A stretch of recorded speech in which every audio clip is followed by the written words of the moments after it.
Hey, I'm on the first break of my first day two in the $10,000 pot limit Omaha World Championship. Probably my favorite event here at the World Series because I think it's probably my best tournament game. A lot of people don't know, but I've cashed a lot in the pot limit Omaha tournaments and I have a different philosophy on how to play it, and seem to do pretty well. And when I get my money in, I'm usually, ahead, so that's a good thing. Today's pretty crazy. I finished last night with about 223,000, good for third or fourth place, something like that.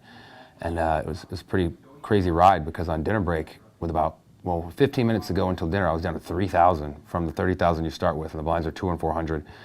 And Noah Boken looks over at me. He's one of my best friends, and he texts me. He's like, "Don't give up, you idiot! Get in the game." And what you didn't know is I hadn't given up. I mean, I'd blinded down from 6,000 to 3,200, which is kind of sad, but I just didn't have an opportunity to get my money in, and I was still waiting and never going to give up. And I had 3,000, in the middle of a four, and finished the day with 223,000. So that right there just shows you, if you're in a tournament, never give up. You never know what'll happen. I mean, I had a lucky string of hands, but think about all the times you haven't had one, but every now and then it's going to happen. So I finished the day with 223, and I felt really good about it. Decided since we had a 2 p.m. restart, I was going to not change what I normally do on Saturdays and go ahead and go out. It's funny because during the World Series, I played 10 events. This is my, I think, 11th event, maybe 10th.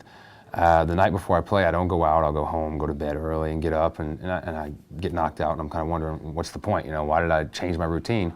So every Saturday, I usually go to Dre's, and they treat me really good there in the hip hop room. It's like my family, all the guys that work there. So I decided, you know what, we play at 2. I'm going to go ahead and go to Dre's like I always do. I had my table reserved that they always hold for me.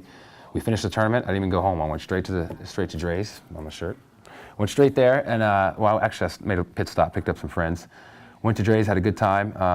A little bit too good a time. Ended up leaving at about 8 a.m. and got a phone call from the NAD medic at 1:58. "Hey, where are you at? I'm on my way to the tournament." And I was like, "Oh my God, the tournament starts right now at 2." So I missed the 20 minutes of the first level today, but I had enough chips. I wasn't worried about it. And I've noticed actually, I track how I do in tournaments. Usually when I start a new table, I always do really, really awful in the beginning. So it's kind of cool. I missed 20 minutes, so I just came in and sat there for a while, didn't play any hands, and just watched the table and did something different than I normally do. Normally I come in guns a-blazing, and the short stacks eat me alive, and I blow my big chip lead. So I just took it easy, watched the table, played patiently. Was fortunate that I didn't lose very many chips when I had the second full house to the bigger full house from Ben Grundy on my left. Then flop top set against the guy with aces and a nut flush draw, and I just didn't raise him.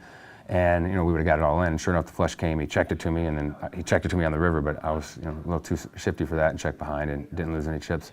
So I'm happy to still have 180. I started with 223. I'm still double average with 180. I'm down 43, but like I said, a lot of people would have lost a lot more chips with those 2 pots. So I'm doing okay. And I got Ben Grundy. He lost a huge pot, to like a 4-outer on the river for like 300,000 or something crazy.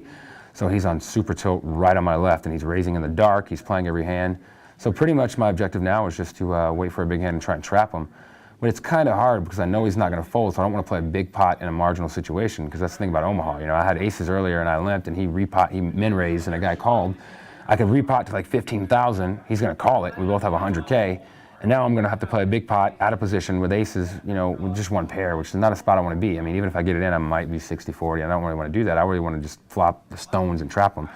So instead of repotting, I just re-min raised him and kind of giggled, hoping he would think I was playing along with his, his act, and he might re-min raise it again or maybe pot it and go crazy.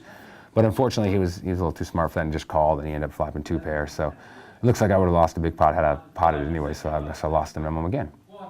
But I still got 180, feel good, playing good. I got a maniac on my left with a lot of chips, which is awesome in a game like this. Like, if I was short stacked, I might hate it.